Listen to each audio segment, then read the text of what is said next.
Economia e Saúde, deixa eu só falar de uma pesquisa que foi divulgada agora, né, feita pelo Escritório Nacional de Pesquisas Econômicas dos Estados Unidos, com especialistas de universidades acima de qualquer suspeita, Duke, Harvard, John Hopkins, e eles chegaram à conclusão, e isso é óbvio, os economistas sabem disso, que para um aumento da taxa de desemprego, há um aumento proporcional na taxa de mortalidade e na taxa de longevidade, digamos assim. Então, nos Estados Unidos, previsão de que em 15 anos, 890 mil pessoas morram, né, por conta das medidas pesadas de confinamento. Então, há um aumento, né, por conta do confinamento nos Estados Unidos, que é um país desenvolvido, de 3% na taxa de mortalidade, um aumento de 3% na taxa de mortalidade e uma queda de 0,5% na taxa de expectativa de vida. É um problema grave, não dá para separar, vamos cuidar de vidas, a economia a gente pensa depois, não. As duas coisas estão ligadas. Eu concordo, eu acho que as duas coisas estão entrelaçadas e, obviamente, tem um efeito perverso, né, sobre a economia, mas eu acho que esse efeito se deve principalmente à pandemia, ao vírus, que teria um efeito perverso com lockdown ou sem lockdown, né, porque aí a gente teria um aumento no número de mortes, a economia de qualquer jeito. Eu acho que grande parte hoje da esperança se deposita, se não toda a esperança, justamente na vacina, no advento da vacina, né, Luiz Arthur. E aí a gente já vê alguns manifestos de entidades de classe, da indústria, de empresários, pedindo a ausência de politização da pandemia e a rapidez no cronograma de imunização, que é justamente o que a gente não vê ainda no Brasil. A gente vê uma vacinação a conta-gotas, né? Eu até separei aqui alguns empresários falando, por exemplo, o presidente da Confederação Nacional do Comércio, né, o José Roberto Tadros. Entendemos que nada irá acontecer nesse país enquanto a população não estiver vacinada, até porque muita gente não compreendeu a gravidade. A aglomeração em todo canto e desprezo ao uso de máscara, né? No movimento Coalizão da Indústria, o empresário José Ricardo Roriz Coelho, que é vice-presidente da Fiesp, diz o seguinte: do lado da saúde não está passando segurança, do lado da economia as coisas não andam. Então, minha pergunta a você é, Luiz, como o governo pode ajudar, porque até agora também tem mostrado muita incompetência nesses últimos dias, para ajustar esse calendário, esse cronograma de vacinação e trazer esperança e boas expectativas para a economia, ajudar na geração de empregos e na produção de renda e riqueza? Olha, Amanda, em relação à vacina, eu sou muito pragmático. Se a gente conseguir vacinar 70% da população, a gente pode ter um segundo semestre com uma reabertura total da economia. A minha preocupação é que a gente tem que passar pelo primeiro semestre. E o que eu tentei mostrar com os números que eu apresentei é que no ano passado, quando não havia vacina e havia pandemia, a gente teve dois momentos bem distintos. Um de fechamento da economia, destruição de empregos, o outro de reabertura da economia e criação de empregos. Então, no segundo semestre, se todo mundo estiver vacinado, ótimo. Minha preocupação é agora. Se a gente fechar a economia, como o governo de São Paulo parece que quer fazer de novo, a gente vai destruir empregos de novo. Sim, a gente vai matar muita gente também, né? Porque os números estão aumentando de casos e mortes. Olhar os casos, essa é a pergunta que a gente vai fazer para o Bruno, já que eu tenho certeza que ele vai responder. Porque é que o Rodrigo Constantino falava outro dia, fez um belíssimo comentário sobre isso. E eu falava com o Marco Vignoli, né, secretário de Desenvolvimento Regional de São Paulo, quando esteve no meu outro programa. Ele disse, não, o isolamento total é a solução. Eu falei, nunca saberemos se o isolamento vertical não seria, porque não estamos adotando o isolamento vertical. E o professor Bruno Campelo vai trazer daqui a pouquinho informações que meio que destroem, né? E ele se debruçou com muita força sobre os números. Então, eu sou, desde o início, contrário ao isolamento total, por isso que eu mantenho a minha posição. Eu acho que a gente nunca teve isolamento total, né? Essa é a verdade. Não, e não tem número, né? O lockdown da Europa é muito diferente do que foi adotado no Brasil. Não há prova nenhuma que esse isolamento histérico tenha produzido algum efeito. Não é histérico, Silvia, é só olhar para os números, os aumentos. Me mostra um número, então. As festas de fim de ano aconteceram Vamos olhar os números, então. Vamos trazer. É um isolamento histérico que não trouxe efeito para lugar nenhum. Aquela manchete, lembra, em maio do ano passado, o governador de Nova York, Andrew Cuomo, ficou atônito quando ele descobriu que 2/3 dos infectados cumpriam quarentena rígida em casa e foram infectados, se puder botar no telão para a gente, foram infectados em casa. Oh, meu Deus. Dr. Paulo Zanotto, virologista, já esteve várias vezes com a gente aqui, da última vez em que esteve, disse exatamente isso. Obviamente que o confinamento, esse isolamento total, ele provoca um aumento de casos, principalmente num país como o Brasil. Eu não entendo, né, em que eu não entendo esse as pessoas se raciocínio. aglomeram, não moram em mansões enormes, não tem casas enormes, não tem cômodos separados. É porque uma coisa, né, Lacombe, uma coisa é você ficar em casa ali, você tem a Netflix, o videogame, você pede comida pelo aplicativo do celular. Outra coisa é abrir uma garrafa de vinho. Outra coisa é o cara que tem que sair pra rua, Luiz Arthur, pra comprar o almoço. Outra coisa é o cara que teve que fechar a sua loja no shopping center. A Allshop tem números, aliás, Amanda, tem números mostrando que as lojas quebraram. Mas ninguém tá Muita gente não vai reabrir. Os bares. Posso entrar na Diga, Rodrigo, conversa? Rodrigo, vamos Claro, lá. Rodrigo. É porque me causa espécie quando a Amanda fala, por exemplo, ela já traz a premissa de que o lockdown salva vidas.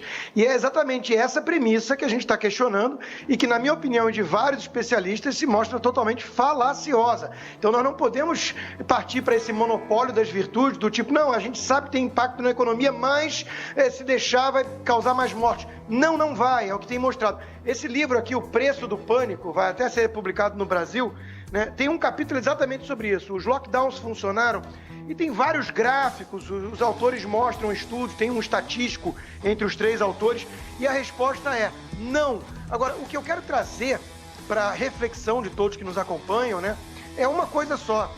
O ônus da prova tinha que ser daqueles que propõem uma medida tão drástica como essa e sem precedentes, porque a pandemia do Covid-19 não é uma pandemia sem precedentes. Ela não é uma coisa que surgiu, de repente, no século XXI e que nós nunca tivemos nada parecido para trás. Pelo contrário, nós tivemos pandemias piores e bem piores. E não faz tanto tempo assim, décadas e tudo. Então, o que houve de diferente dessa vez foi a reação à pandemia. Nunca antes, na história desse planeta, testaram esse tipo de receita. E com base em quê o lockdown? É isso que o professor Bruno Campelo vai poder explicar. Com base num estudo que não era empírico, era teórico, porque é a coisa intuitiva que a Amanda está partindo, só que era de uma menina de 14 anos de idade. E nunca foi comprovado. E aí tentaram dessa vez. Vamos ver, porque faz algum sentido, né? Isolar todo mundo. E não fez sentido e não tem resultado para mostrar. E o ônus da prova tinha que ser para esses projetos de Napoleão que partem para esse caminho. Olha, eu começo a perder minha paciência e começo a questionar também se não tem certos governadores e políticos tão obcecados com o jogo eleitoral que estão dispostos até mesmo a ferrar a economia de olho em dividendos, porque aí enfraquece o incumbente, né? Aquele que está indo para a reeleição. Olha, já deu. Você tem que provar que é eficaz quando você avança sobre as liberdades dos outros, sobre a economia, destrói lares, destrói renda de famílias. Não tem esse papo, parece fazer sentido. Tem que provar, e eles não provaram, esse é o ponto. Olha só, brilhante, só uma frase, Lacombe, brilhante o comentário do Rodrigo, porque eu também estou perdendo a paciência com determinados políticos que estão usando o lockdown para fazer política. Gente, vocês estão muito bravos, não percam a paciência. Rodrigo, eu gostei do seu novo corte de cabelo, não sei se você fez alguma coisa diferente, tá bonito, calma. Só não botei o gel. Então tá, eu gostei. Olha só, tá aqui no telão já a notícia sobre a qual eu falava, né? De maio do ano passado, o governador de Nova York, Andrew Cuomo, muito impressionado, que descobriu uma estatística super bem feita, né, que 66% dos infectados estavam isolados em casa, O vírus, você pode ficar embaixo da cama, dentro do armário, trancado em casa, ele tem o caminho dele. Deixa eu falar um pouquinho que todos vocês falaram agora. Essa reportagem a qual aliás, é um veículo acima de qualquer suspeita. Sim, mas é antiga, né? Se você olhar a capa dessa revista aí, eu não vou nem... desta semana, olha...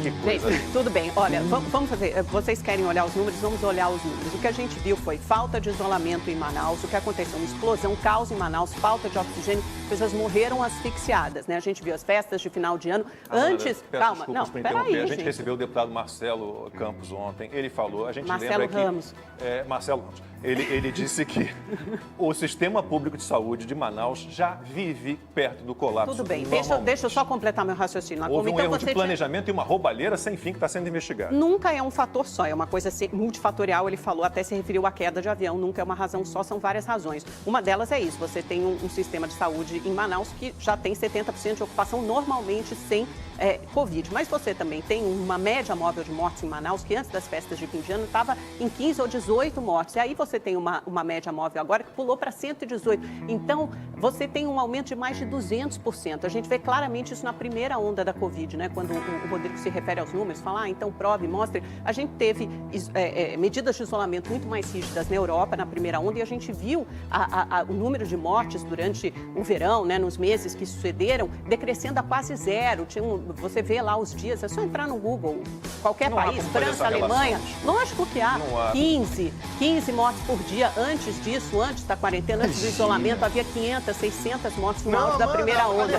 E agora, gente, pelo amor de Deus, deixa eu só completar, vocês podem falar em seguida. E subiram os números, Amanda. Sim. Olha a Argentina, olha o fiasco. Argentina, o Peru, imagina. Olha a Califórnia, olha a Califórnia. A Califórnia, Rodrigo. Se a gente entrar, calma, gente, se a gente entrar no Centro de Controle de Doenças, de Prevenção de Doenças da Europa, dos Estados Unidos, é o CDC. Põe aí, CDC Europa, CDC Estados Unidos, todas as recomendações são nesse sentido. Ontem, por exemplo, a diretora do CDC recomendou distanciamento social, vigilância, sequenciamento genético, rastreamento e quarentena como medidas mais que necessárias para criar eles. Eu não quero. Mas eles são as principais autoridades. Eles têm que provar isso. Eles têm que provar que funcionou. Vamos chamar o professor Bruno Campelo para explicar a origem. Vamos, cadê da história do lockdown, pelo amor de Deus. Porque é bizarro. Eu tô nem aí pro Dr. Fauci, é outro hipócrita. Foi visto sem máscara conversando perto de pessoas. O Rodrigo, ele é principal infectologista, serviu a 6 presidentes ele estava sem máscara. Calma, você não pode se lixar para ele. Você pode discordar dele, mas não se lixe para ele. Vocês selecionam, vocês fazem uma coisa chamada cherry picking. Vocês selecionam a dedo o que interessa. Vocês fazem igual. Manaus, aí eu cito a Argentina desaparece do mapa. Aí eu comparo Flórida com a Califórnia, aí muda de assunto. Eu quero saber o seguinte, você concorda comigo que é um arbítrio e um abuso de poder você trancar as pessoas em casa e fechar bar? E fechar restaurante? Então, o ônus da prova, acima de qualquer suspeita, tem que ser do projeto de Napoleão, do que quer brincar de ditador. Não de quem está dizendo o seguinte... Eu acho que isso não favorece a ninguém, o Rodrigo. É lógico que ninguém gosta de fazer isolamento ou quarentena, nenhum líder e nenhum político em sã consciência não pode gostar, porque isso se reverte. Isso é uma medida extremamente impopular e com certeza se reverte em perda de popularidade. É uma escolha dura para todo mundo. Ninguém gosta de ficar isolado. Eu não gosto, eu sou uma pessoa super sociável. Eu queria estar aí na balada, entendeu? Mas infelizmente o momento não permite. Eu não estou isolado, nunca São escolhas duras para todo mundo. O coronavírus e o João Dória com a máscara até no banheiro pegou. Então qual é a explicação? Olha, é muito pouca ciência e muita fala em nome da ciência. Mas isso está cansando as pessoas, Amanda, porque as pessoas estão pagando com as suas vidas e estão pagando com as suas rendas, com seus empregos. Isso não tá bonito de se ver isso. Eu concordo com você, Rodrigo, não está bonito. Mas tem gente aí que só elogia o regime chinês. Só elogia.